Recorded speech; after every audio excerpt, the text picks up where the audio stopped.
He saw her move through the gilded opulence of the Aurelia dining room, and a thought, cold and sharp as the ice in his scotch, took root. She was a ghost in a black uniform, refilling water glasses and clearing plates with a practiced invisibility that to his eye was an art form in itself. But Julian Thorne, a man who had built an empire on the principle that everything and everyone had a price, didn't appreciate art. He acquired it, fueled by a triumphant, multi-billion-dollar merger and the sycophantic laughter of his associates. A particularly cruel impulse surfaced. He wanted to prove a point, not just to the men at his table, but to the universe itself. He lifted a single manicured finger, a gesture of lazy absolute power. When she arrived, her face a polite, neutral mask, he didn't order another bottle of the 82 Lafite. He gestured with his chin toward the gleaming black concert grand piano that sat silent and majestic on a low dais by the window. The gesture, combined with the predatory glint in his slate-gray eyes, was a public indictment. "I have a proposition," he announced, his voice a low baritone that sliced through the restaurant's delicate hum. "My colleagues and I were just discussing the nature of talent. I say it's a commodity. They say it's something more." He withdrew a black, impossibly thin credit card from his wallet. "I'll transfer $20,000 to you right now if you go over there and play that piano. Play anything. Prove you're more than just a pretty fixture designed to carry a tray." A hush fell over the surrounding tables. Julian Thorne hadn't just made a proposition. He had thrown down a gauntlet of humiliation. He thought he was buying a moment of cringeworthy entertainment, a little drama to cap off his evening of conquest. He had no idea he was about to strike a match to his own carefully constructed world, and in the ensuing blaze, witnessed the birth of a legend. Aurelia was not merely a restaurant. It was a testament to power, suspended 80 floors above the glittering tapestry of Manhattan. Its patrons were the architects of the modern world, titans of industry, hedge fund warlocks, and the old money scions who treated them with a thin, bored tolerance. The air was a finely calibrated mixture of expensive perfume, aged leather, and the ghost of seared wagyu. The soft clinking of custom-forged silver against Limoges china was the only acceptable percussion.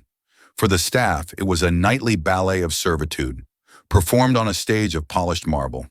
Ilara Vance, at 22, was a veteran of this stage. For 3 years, it had been the cage that fed her. Each evening, she bound her riot of dark coppery hair into a severe chignon, erased her own identity, and became a seamless extension of Aurelia's flawless service. She moved with a liquid grace that was both efficient and mesmerizing, her steps silent, her hands impossibly steady as she decanted wine that cost more than her yearly rent. She was an expert at being unseen, at anticipating needs before they were voiced, at being everything to men who would never see her as anything at all.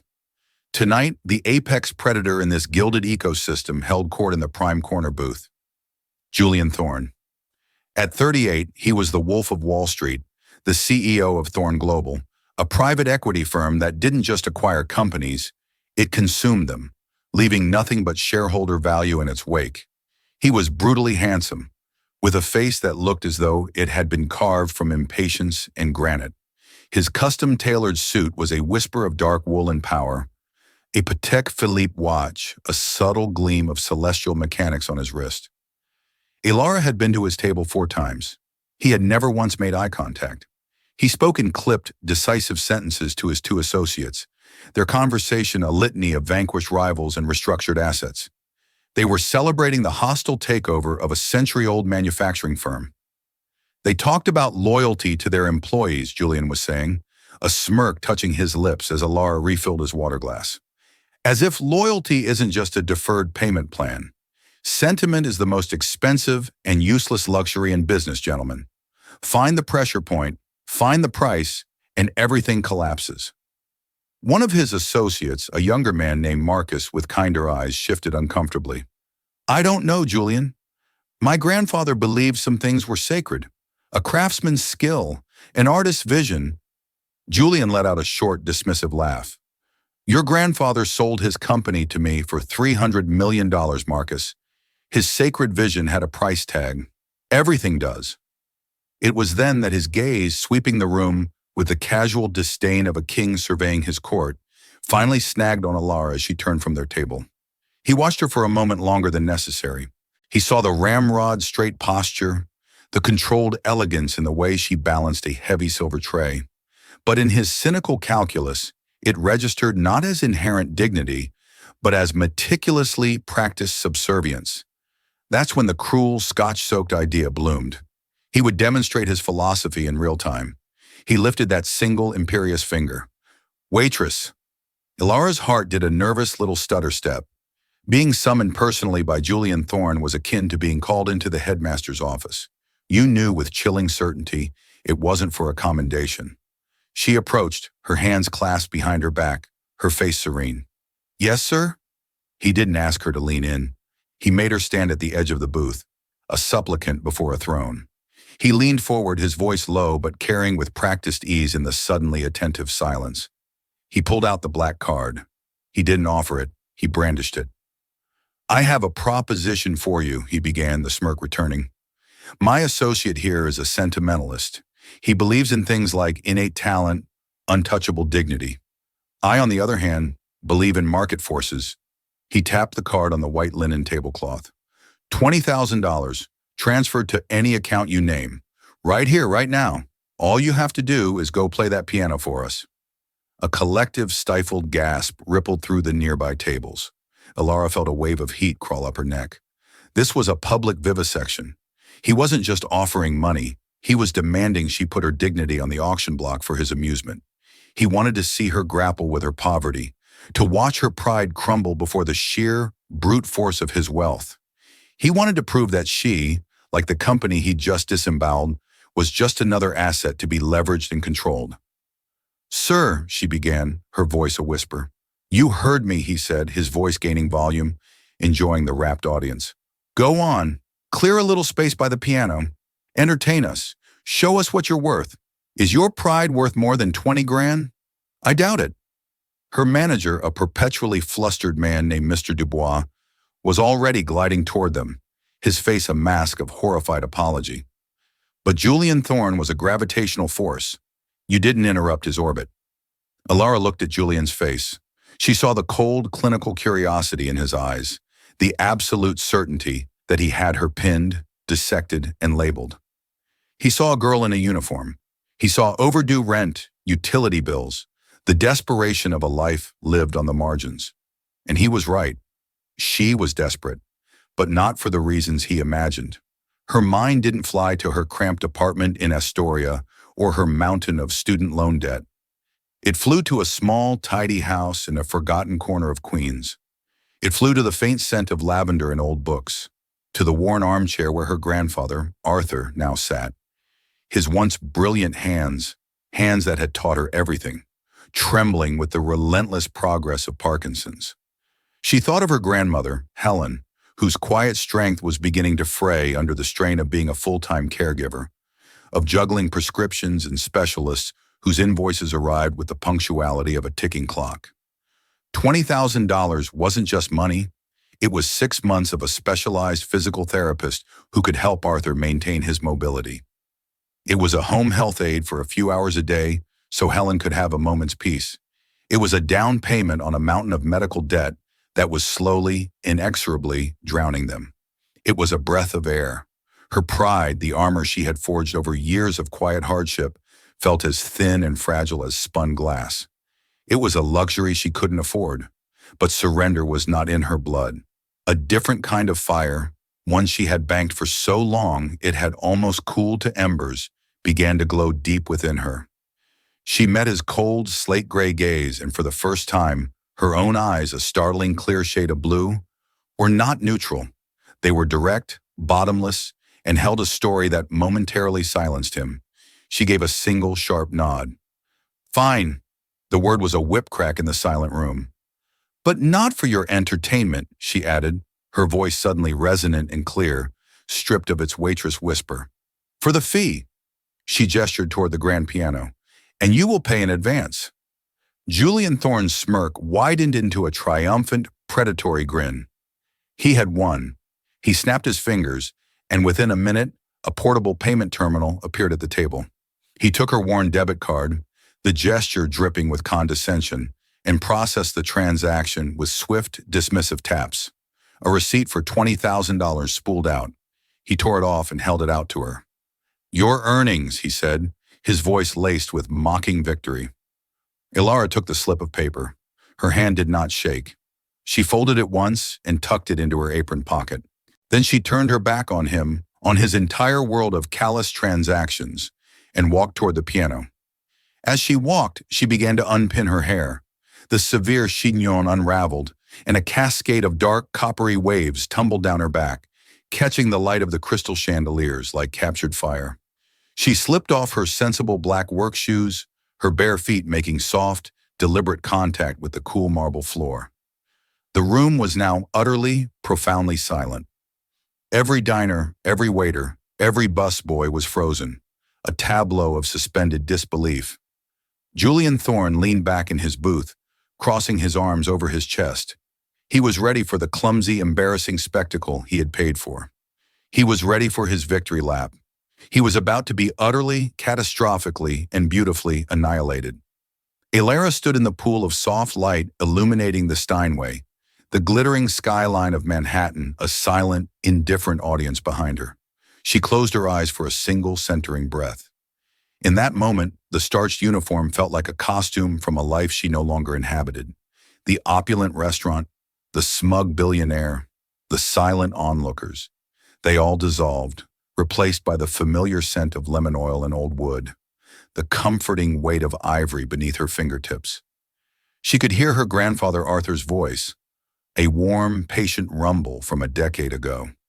"Don't just play the notes, Ellie," he would say, his large, gentle hand covering hers on the keys. "Tell the story. Make the hammers sing the truth." She opened her eyes. The story tonight was one of righteous fury. She sat, her posture instantly transforming. The weary deference of the waitress vanished, replaced by the commanding presence of a concert artist. Her back was straight, her shoulders relaxed, her hands hovering over the keyboard for a heart-stopping moment of perfect stillness. Then they descended. The first notes were not a gentle melody. They were a declaration of war. She didn't begin with a known piece. She began with an improvisation, a torrent of sound that was complex, dissonant, and breathtakingly powerful. It was a sound that didn't belong in the polite, rarefied air of Aurelia. It was the sound of a storm breaking. A series of thunderous, cascading chords rolled from the bass keys, so forceful and resonant that a wine glass on a nearby table vibrated audibly. Julian Thorne's smug expression faltered.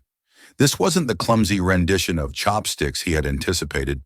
This was a language he barely understood, spoken with terrifying fluency. From the chaotic, furious opening, she seamlessly transitioned into Chopin's revolutionary etude. But she didn't just play it, she possessed it. Her left hand, the hand that had just been refilling his water glass, flew across the lower octaves in a blur of furious, impossibly precise arpeggios. Each note was a spark of rebellion, a cry of defiance against the tyranny of circumstance, against the casual cruelty of men like him. The diners were no longer onlookers, they were captives. Phones were forgotten, steaks grew cold. The only reality was the woman at the piano, her body swaying with the music, her fiery hair a stark contrast to the stark black and white of the keys. Marcus, Julian's associate, leaned forward, his mouth agape. "Julian? Who in God's name is she?" Julian didn't answer. He couldn't. He, a man who collected Rothkos and Warhols as financial instruments, a man who believed art was just another asset class, was witnessing something that defied quantification. He was watching a soul being laid bare through the medium of hammers and strings. He felt a strange, unfamiliar constriction in his chest. It was the chilling, sickening feeling of having made a profound, Category 5 error in judgment. Ilara was lost, swept away on a tide of her own making. The music was a conduit for every sacrifice, every suppressed tear, every moment of despair from the past 3 years. She played the agonizing grief for the career she had abandoned to care for her family. She played the silent rage she felt watching her brilliant grandfather, a man who could once make a piano weep, struggle to hold a fork. She played the fierce, protective love for her grandmother that was the bedrock of her existence. The music was her biography, a delicate, heartbreakingly beautiful passage from a Debussy arabesque told of a childhood filled with music and light. It then shattered, splintering into a jarring, atonal progression that spoke of the day the diagnosis came, the day the music stopped. Her performance was a fusion of technical brilliance and raw, unvarnished emotion. She wasn't just pressing keys, she was tearing open her heart and showing the audience what was inside. For her final piece, she shifted again. The fury subsided, replaced by a melody of such profound, aching beauty that it seemed to hang in the air like a prayer. It was Satie's Gymnopédie No. 1, simple, spare, and filled with a sorrow that was both personal and universal. It was a lament for lost dreams, for the quiet dignity of a life lived in service to others. Her touch on the keys was now featherlight, each note a perfect, shimmering tear. She finished, her hands resting on the keys as the final, gentle chord faded into the vast, glittering silence of the room. She didn't look at the audience. She didn't move. She just sat there, her head bowed, her shoulders shaking with a single silent sob. It wasn't a performance. It was a release. Slowly she lifted her head. Her face was streaked with tears, but her eyes, when she finally raised them, were blazing. She scanned the stunned room, her gaze passing over the mesmerized faces until it found and locked onto Julian Thorne. The silence stretched for 5, 10, 15 seconds. It was broken by a single person. Marcus, his face a mask of utter awe, began to clap. He got to his feet, his applause hesitant at first, then firm and full of conviction. One by one, then in a flood, the other patrons joined him. The polite patter of applause swelled into a roaring, thundering standing ovation. The kings and queens of New York, the masters of the universe, were on their feet, their applause echoing off the marble and glass, all for a waitress in a borrowed uniform. Julian remained seated, frozen in his booth. The applause was a physical assault, the sound of his own world breaking apart. He had intended to purchase a moment of humiliation for $20,000. Instead, he had underwritten a masterpiece of raw, untamed genius. He had mistaken a Stradivarius for a child's fiddle and dared it to play a nursery rhyme. The arrogance drained out of him, replaced by a cold, hollowing shame that was entirely new and deeply unsettling. Ilara ignored the ovation. Her eyes, still locked on Julian, were filled with a cold, righteous fire. She held his gaze for a long, unflinching moment, forcing him to witness the full magnitude of his miscalculation. Then she stood, turned her back on the piano and walked calmly to where she had left her shoes. She slipped them on, wiped the tears from her cheeks with the back of her hand. A gesture of such unadorned humanity, it made Julian flinch. Without a word to anyone, not even a glance at her dumbfounded manager, she walked past the Maître d', through the heavy glass doors of Aurelia, and out into the night, leaving a room full of thunderous applause and one utterly shattered billionaire in her wake. The receipt for $20,000 was still tucked in her apron. He had thought he was buying her. He was wrong. He had merely paid a fraction of the price for the lesson she had just taught him. The following morning, Julian Thorne woke to a world that felt fundamentally tilted on its axis. His usual routine, a brutal 5 a.m. workout, pre-market reports from Hong Kong, black coffee while his ruthlessly efficient assistant, Miss Albright, outlined his day of corporate domination. Felt like a pantomime. He couldn't shake the image of Ilara at the piano, her face illuminated by the spotlight, her hands a blur of controlled fury. The music echoed in his mind, a complex, haunting melody of sorrow and strength. His world was one of numbers, of profit and loss, of assets and liabilities. It was a world of polished surfaces and calculated deceptions. Last night, she had shattered that surface and shown him something primal, something real, and he had tried to assign it a market value of $20,000. The thought was so vile it soured the coffee in his stomach. He was gripped by a feeling so alien he could barely name it. Self-disgust. "Sir," Ms. Albright said, her voice a precise, emotionless scalpel cutting through his reverie. "The preliminary call for the Argent Holdings liquidation is in 15 minutes. The board meeting is at 9. Cancel it, Julian said, his voice flat. Miss Albright, a woman who had once rescheduled his emergency root canal around a conference call, blinked. It was the most emotion he had ever seen her display. Sir? You heard me. Clear the morning. All of it. He stood and began to pace the length of his minimalist penthouse, the city sprawling beneath him like a conquered territory that now offered no satisfaction. I have a new priority. Find someone for me. Of course, Mr. Thorne. Name. Elara Vance. She was a waitress at Aurelia. As of last night, I imagine her employment status is uncertain. Understood. Shall I have a non-disclosure agreement drafted? A severance package? Miss Albright assumed logically that this was a damage control operation. No, Julian said sharply. The word came out like a bark. No agreements, no more money. I need to know who she is. Everything. Education, family, financial status, where that talent came from. Use whatever resources are necessary. Private investigators. I don't care. Just be discreet. Yes, sir, she replied, her professional mask firmly back in place, betraying nothing of her profound surprise. For the rest of the day, Julian was an apparition in his own life. He sat in his cavernous office, staring at a Gerhard Richter painting on his wall, a vast abstract blur of color that had cost him 8 figures. For the first time, it looked inert and meaningless, a cheap imitation of the vibrant, complex portrait Elara had painted in the air with sound. Meanwhile, the story had begun to bleed into the digital ether.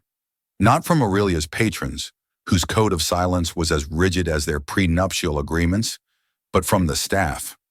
By noon, a grainy cell phone video, shot by a busboy from behind a floral arrangement, had surfaced on a viral video site. The title was explosive. Arrogant billionaire dares waitress to play piano. She destroys him seconds later. The internet, with its insatiable hunger for David and Goliath narratives, devoured it. By evening, it had 10 million views. Dirta piano waitress was trending. News outlets, smelling blood in the water, picked it up. Speculation ran wild. Was she a Juilliard dropout? A former child prodigy? A musical savant hiding in plain sight? The world had found its new folk hero. For Elara, this sudden, glaring fame was a terrifying violation. After leaving Aurelia, she had gone straight to her grandparents' house, the adrenaline of the performance giving way to a bone-deep weariness. She let herself in quietly and sat by her grandfather's bed, watching the slow, rhythmic rise and fall of his chest until the sun came up. When she finally returned to her own small apartment, her roommate Chloe was waiting, her eyes wide, holding a phone like it was a live grenade. "Ellie, you have to see this," Chloe breathed, a mixture of awe and terror in her voice. Elara watched the blurry video, her stomach twisting into a cold, hard knot. She saw a stranger on the screen, a woman possessed, her face a mask of anguish and defiance. The comments section was a tidal wave of praise, pity, and invasive curiosity. They called her a genius, an inspiration. She just felt flayed open, her most private grief turned into public spectacle, exactly as Julian Thorne had intended, though for entirely different reasons. "I have to disappear," Elara whispered, her voice shaking. She unplugged her Wi-Fi router and turned her phone off. "He can't find me." "Who?" "The billionaire," Chloe asked.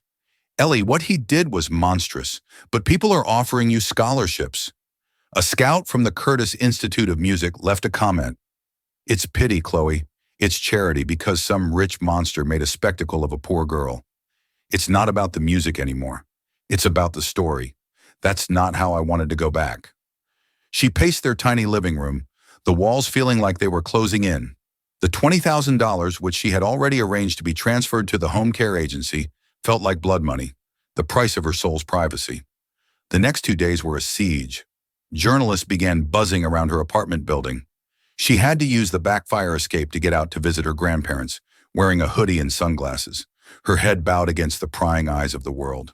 The spotlight she had inadvertently stepped into felt less like a stage light and more like the harsh, sweeping beam of a prison watchtower. On the 3rd day, Ms. Albright entered Julian's office and placed a slim, gray file on his polished desk. "Elara Vance," she announced. Julian opened it, his heart hammering with a strange, unfamiliar anxiety. The report, compiled by the best investigators his money could buy, was a life story told in cold, hard bullet points. Ilara Vance, age 22. Parents: deceased. Car accident, Ilara, age 16. Guardians: raised by paternal grandparents, Arthur and Helen Vance. Education: admitted to the Juilliard School, piano performance, on full scholarship at age 17, considered a generational talent by faculty, dropped out at age 19. Reason for withdrawal: grandfather Arthur Vance, former concert pianist and her primary instructor, diagnosed with advanced stage Parkinson's disease. Ilara became his part-time caregiver. Grandparents' financials: savings depleted by medical costs, facing foreclosure on their home of 50 years. Employment history: a string of service jobs for 3 years, waitress, barista, coat check attendant, any position allowing for flexible hours to accommodate caregiving duties. Financials: significant personal and family medical debt, estimated in excess of $300,000. No significant assets. Julian read the report once, then twice. The stark, dispassionate facts painted a picture far more devastating than any piece of music. A prodigy who had sacrificed her art, her future, everything, for the family who had raised her. She wasn't playing for his dirty money that night. She was playing for a life, for 2 lives. The shame he had felt before was a pale shadow compared to the tidal wave of revulsion that now crashed over him. He hadn't just been arrogant, he had been monstrously cruel. He had taken a woman's profound, unimaginable sacrifice and turned it into a parlor game for his own sick amusement. He closed the file. His famous decisiveness, his killer instinct, was gone, replaced by a paralyzing sense of inadequacy. Sending money would be another gross insult, a confirmation of her worst opinion of him. An apology felt like offering a band-aid for a mortal wound. But to do nothing was unthinkable. "Cancel the rest of my week," he said to Ms. Albright, his voice hoarse, "and get me the name of Arthur Vance's primary neurologist. Also, find out which bank holds the mortgage on his home." He was no longer just a man trying to fix a mistake. He was a man in search of a path to redemption, a path that led far away from the world he knew and into the heart of a life he had so carelessly broken. Finding Ilara's apartment was the easy part. Approaching it was one of the most difficult things Julian had ever done. He eschewed his tailored suit for dark jeans and a simple charcoal sweater, an attempt to look less like a corporate predator and more like a penitent. He drove himself in an anonymous sedan, leaving his chauffeur and his Bentley behind, and parked down the block from her pre-war walk-up in Astoria. The building was a world away from his glass tower on Park Avenue. It had character, history, and the quiet dignity of survival etched into its brick facade. He stood on the sidewalk for a full 10 minutes, a titan of finance frozen by the prospect of facing a 22-year-old waitress. He buzzed her apartment, 3C. No answer. He buzzed again. Silence. As he was about to leave, the main door creaked open and a young woman with vibrant purple hair and a septum piercing emerged. It was Chloe, on her way to a class. She recognized him instantly from the viral video, and her eyes widened with a mixture of awe and immediate hostility. "You," she breathed, planting herself in the doorway like a small, colorful bulldog. "You have an astronomical amount of nerve showing your face here." "I need to speak with her," Julian said, his voice quiet, stripped of its usual authority. "Please, it's important." "So you can humiliate her some more? Throw another check at her like she's a problem to be solved?" Chloe shot back, her voice fiercely protective. "She's not here, and if she were, she wouldn't want to see you. You've turned her life into a 3-ring circus. There are vultures from gossip sites camped out at the corner cafe. Do you have any idea what you've done to her?" Julian had the decency to look ashamed. "I know. I made a mistake. A terrible one. I need to apologize." "An apology isn't going to make this go away," Chloe said. But his visible contrition had taken some of the wind out of her sails. She let out a frustrated sigh. "Look, she's not here. She's at her grandparents' house. She's always at her grandparents' house. Now please, for her sake, just leave her alone." She pushed past him and hurried down the street. Julian stood there for a moment. He wouldn't ambush her there, at her family's home. That was a sanctuary, but he knew she had to come home eventually. He got back in his car. He would wait. Hours crawled by. The afternoon sun gave way to the bruised purple of twilight. Julian sat in his car, conducting billion-dollar business from his phone with terse, efficient texts, but his mind was in a small house in Queens. He thought about the weight of sacrifice, about a talent so luminous being forced into the shadows by love and duty. His own life had been a seamless, selfish ascent. He had never sacrificed anything for anyone. Finally, just after 10 p.m., he saw her, a small figure in an oversized coat, walking down the street with her head down, a hood pulled up to obscure her face. She moved with a bone-deep weariness that was palpable even from a distance, her shoulders hunched against the weight of the world. He got out of the car. She saw him and froze, her body going rigid with instant defensive animosity. Her hand tightened on the strap of her tote bag as if it were a weapon.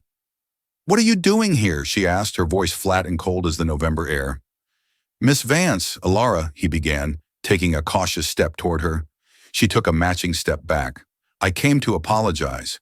"You came to my home," she corrected him, her voice trembling with a tightly controlled rage. "You had me investigated. Don't add insulting my intelligence to your list of offenses." Julian stopped. "Yes, I did. I had to understand." "Understand what?" she shot back, her voice rising. "That people like me aren't just characters in the little dramas you stage for your amusement? That our lives are real? Did your report tell you that, Mr. Thorne?" "It told me you were a prodigy at Juilliard," he said softly. "It told me what you gave up for your grandfather." The mention of her family made her flinch as if he'd struck her. "You will not speak about my family. You have no right." "I know," he said, and the raw sincerity in his voice was unmistakable. "What I did, it was inexcusable. It was the act of a cruel, arrogant man, and I will regret it for the rest of my life. I saw a waitress. I didn't see a person. I am profoundly, deeply sorry for the pain I've caused you." Ilara stared at him, her chest tight. She had braced herself for more arrogance, for excuses, for another transactional offer.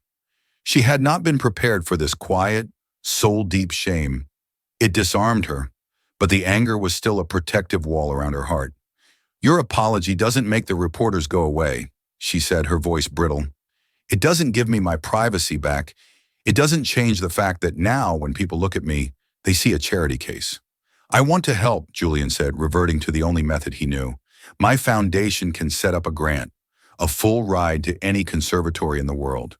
We can cover all of your grandparents' medical expenses, their mortgage, all of it, anonymously. Just let me make this right." It was the worst possible thing he could have said. Ilara's face, which had softened for a fraction of a second, hardened into stone.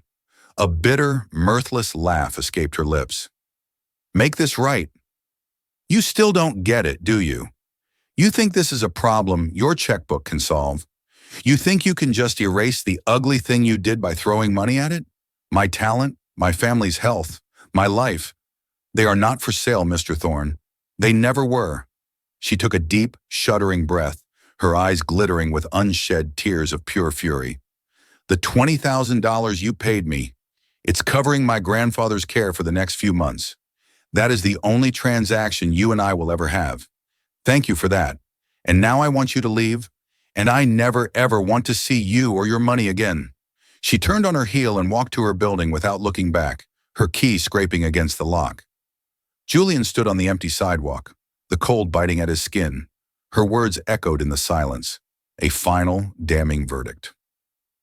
They are not for sale. He had come to fix a problem the way he always did, with overwhelming financial force, and he had been utterly, comprehensively defeated. He had thought the music was her story. He was wrong. The music was just the overture. Her real story was one of unconditional love and unbreakable integrity. And he had just discovered that was the one currency he had never learned to value, and certainly couldn't buy. As he walked back to his car, a hollowed-out man, he knew that to truly make this right, He would have to do more than just write a check. He would have to change the man who signed it. Julian Thorne did not become a titan by accepting defeat. Ilara's rejection, as absolute and scalding as it was, didn't end his quest. It redefined it. The objective was no longer to fix a problem with money, but to honor a principle he had only just begun to understand. He returned to his world of glass and steel not with a sense of failure, but with a new, humbling clarity. His first move was executed with the silent, decisive precision of a corporate takeover. Working through a series of shell corporations and philanthropic cutouts, he anonymously paid off the entire mortgage on Arthur and Helen Vance's home. He then established a multi-million-dollar endowment at the hospital where Arthur received treatment, specifically designated to cover all costs for Parkinson's patients who lacked adequate insurance. The Vance family would simply be informed that a new hospital grant program had been approved, and their expenses were now covered in perpetuity. It was a clean, untraceable act. He was removing the burdens, but from a distance, respecting her demand to stay out of her life. That was the easy part, the transactional part. The second was far more complex.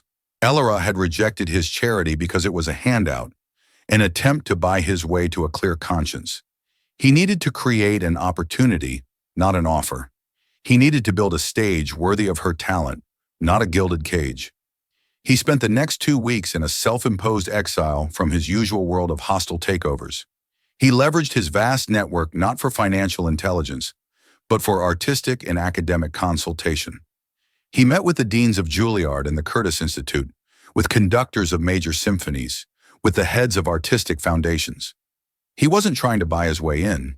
He was listening, learning about the fragile ecosystem of the arts he had so casually dismissed. He learned about the thousands of brilliant young artists whose careers were derailed not by a lack of talent, but by a family illness, a sudden financial crisis, an injury. They were the ones who slipped through the cracks of traditional scholarships and grants. An idea began to form, one so grand and audacious it bordered on obsession. It wasn't about one pianist. It was about all of them. Marcus found him late one night in his office, the vast desk littered not with financial projections, but with architectural blueprints and foundation charters. "I thought the Nakatomi deal closed today," Marcus said, loosening his tie. "Postponed it," Julian replied, not looking up. "Look at this." He slid a thick proposal across the desk. The title read, "The Cadenza Initiative." Marcus read it, his eyebrows climbing steadily toward his hairline. It was a proposal for a new foundation, endowed with a staggering, irrevocable $250 million of Julian Thorne's personal fortune. Its mission was threefold. First, to provide full life support grants for world-class artists whose careers were jeopardized by personal or financial crises. Second, to build a state-of-the-art performance and wellness center, a place where artists could heal, both physically and mentally. Third, to create a new major international music competition with the largest prize in history, designed specifically to discover and elevate overlooked talent. "My God, Julian," Marcus whispered, sitting down heavily. This is monumental. What brought this on?" "You said your grandfather believed some things were sacred," Julian said, finally looking up. His eyes were weary but held a clear, steady light Marcus had never seen before. He was right. This isn't charity. It's infrastructure. It's an investment in the things we can't price. He was building a world where an Ilara Vance would never have to choose between her family and her gift. While Julian was building his silent revolution, Ilara was fighting a war of quiet reclamation. A few days after their encounter, her grandmother had called, weeping with joy. A new hospital grant, a mortgage payment suddenly made in full by an anonymous benefactor.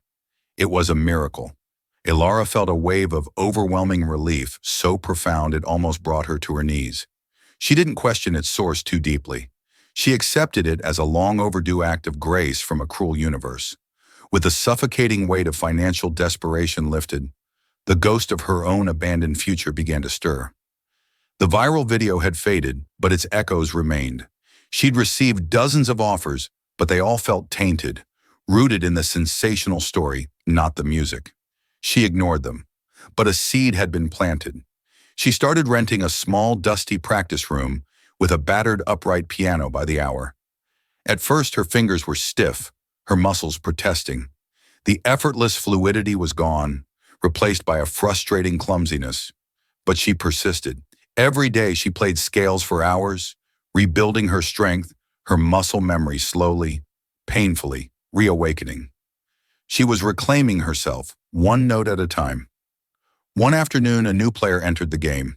Julian was reviewing the short list of candidates to be the executive director of the Cadenza Initiative when he received a call. The name on the caller ID was from the file he'd had compiled on Alara, Serafina Dubois. Serafina had been Alara's chief rival at Juilliard. The report had described her as technically brilliant, ruthlessly ambitious, and openly jealous of Alara's more expressive, intuitive genius. She was now a moderately successful concert pianist, known more for her aggressive self-promotion than her artistry. Julian, in his research, had seen her name on the program for an upcoming benefit gala, a gala he was now the primary sponsor of. He took the call. "Mr. Thorne," Serafina's voice was like chilled champagne, bubbly and cold. "I heard about your incredible new initiative. It's simply visionary. I was a contemporary of Alara Vance's at Juilliard, you know." "I'm aware," Julian said, his voice a flat, neutral wall. "She was always so emotional," Serafina continued, the subtle barb perfectly placed. "Such a tragic story. But seeing that video, it was quite the spectacle. I'm performing at the Lincoln Center Gala next month, the one you're sponsoring. I was hoping we could meet. Perhaps I could offer some insight for your foundation, from one artist to another." Julian felt a cold prickle of distaste. He recognized her type instantly. She was a predator of a different sort, one who hunted opportunity instead of companies. She saw his money and influence as a shortcut to the A-list career that had so far eluded her. But she was also a direct link to Alara's past. "I will be at the gala," Julian said, his voice clipped. "We can speak then." He hung up, a sense of foreboding settling over him. He was building a sanctuary for artists like Alara, but he knew that for every true talent, there were sharks like Serafina Dubois circling, drawn by the scent of money and power. And she was on a collision course with the very person his entire world now revolved around protecting. The Cadenza Initiative Launch Gala at Lincoln Center was the most anticipated event of the New York social season. Julian Thorne, usually a phantom at such affairs, was its host and patron saint. His involvement was more than a name on a program. It was the public unveiling of his atonement.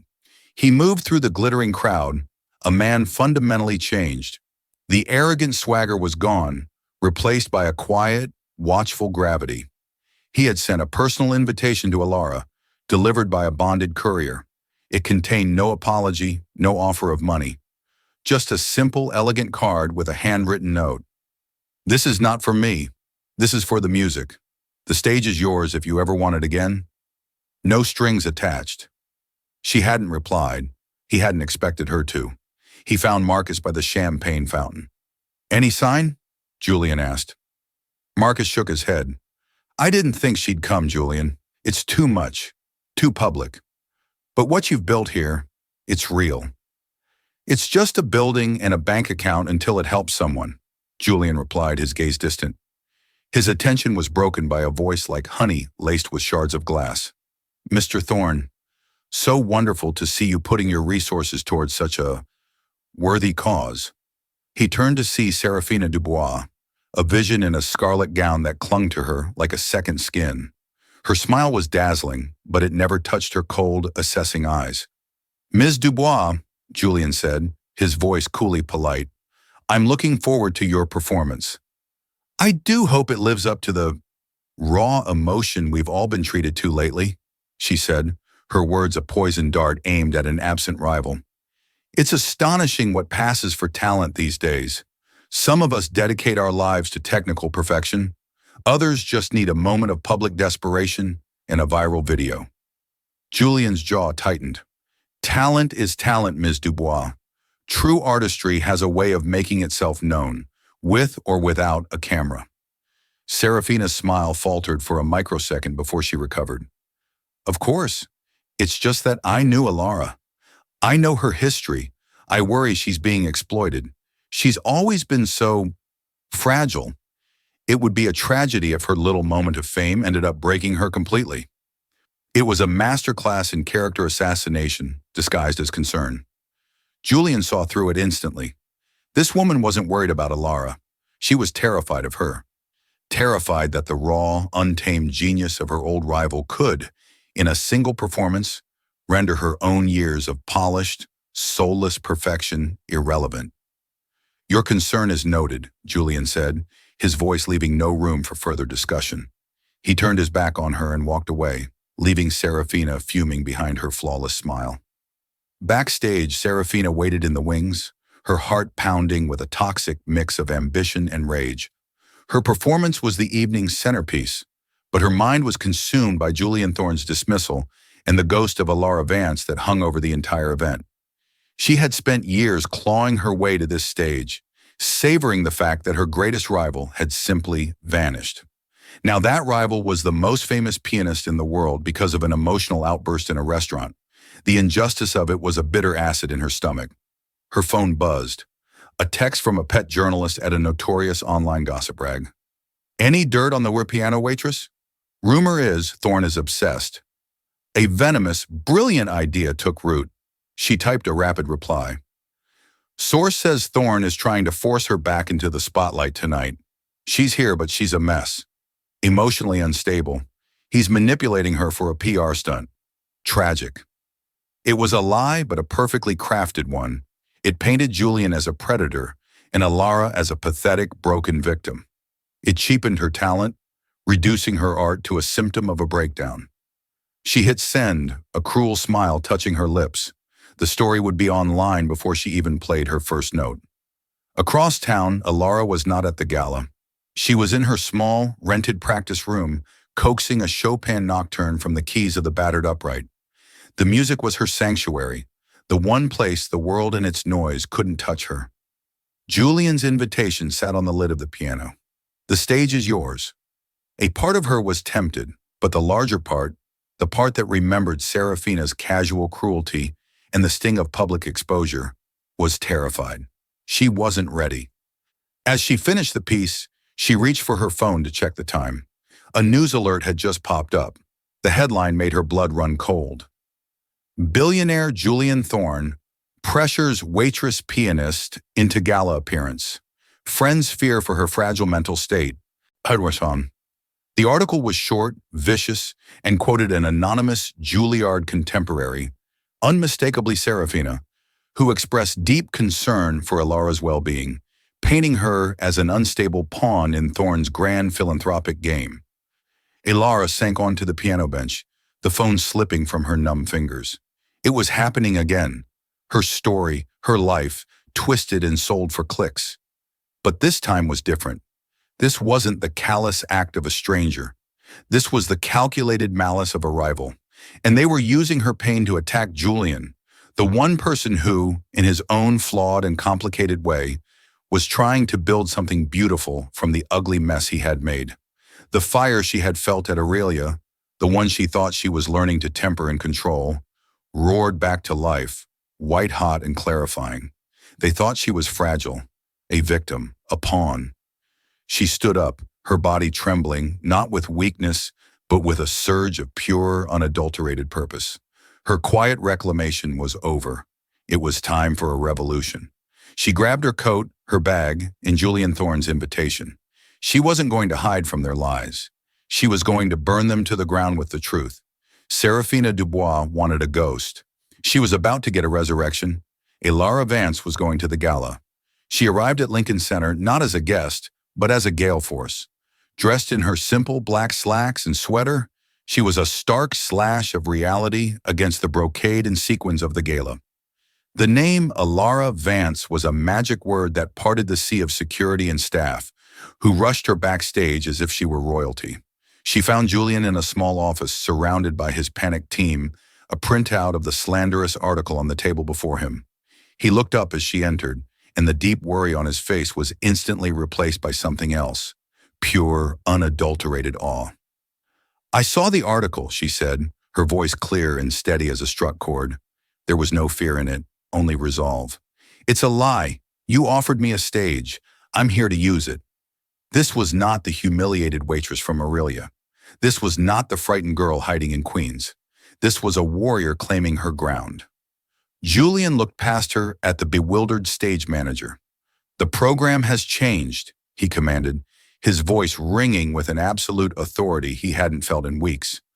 "Ms. Dubois' performance is canceled. Ms. Vance is on. Now." In the wings, Serafina, resplendent in her scarlet gown, froze as the announcer's voice echoed through the theater, not with her introduction, but with a new one. "Ladies and gentlemen, a last-minute addition to our program, a special performance to inaugurate the Cadenza Initiative. Please welcome Ms. Alara Vance." A collective gasp went through the audience. Serafina watched, her face turning to ash, as Alara walked past her without a single glance. The curtain rose on a bare stage. A single spotlight found the gleaming Steinway, and Alara, who walked to it not with the hesitation of a victim, but with the deliberate grace of a master. The audience murmured, a sea of whispers, recognizing the figure from the viral video. But the music she played was not the music they expected. There was no fury, no raw, untamed grief. Instead, she began with Liszt's La Campanella. It was a piece of staggering, almost inhuman, technical difficulty, a glittering, crystalline cascade of notes that required absolute precision, control, and unwavering strength. Every flawless trill, every lightning-fast run, every powerful chord was a direct, elegant refutation of Serafina's lies. An impossibly fast series of repeated notes declared her stability. A powerful, thunderous passage played with muscular authority mocked the very idea that she could be manipulated. This wasn't a cry from the heart. It was a demonstration of a mind and a talent in complete, unassailable command. She wasn't showing them her pain. She was showing them her power. She ended not in a crumpled heap of sorrow, but with a final, triumphant chord that rang through the hall like a peal of bells. She stood, her chin lifted, her gaze sweeping across the stunned faces, a queen surveying her reclaimed kingdom. The silence that followed was not one of confusion, but of profound shock and admiration. Then the entire building erupted. It was a tidal wave of sound, a roar of approval that was 10 times louder than the ovation at Aurelia. This was not applause born of pity. This was applause born of deep, unadulterated respect for a genius who had refused to be broken. As she walked off the stage, her stride confident and sure, she passed Serafina, who looked small and irrelevant, a ghost at her own feast.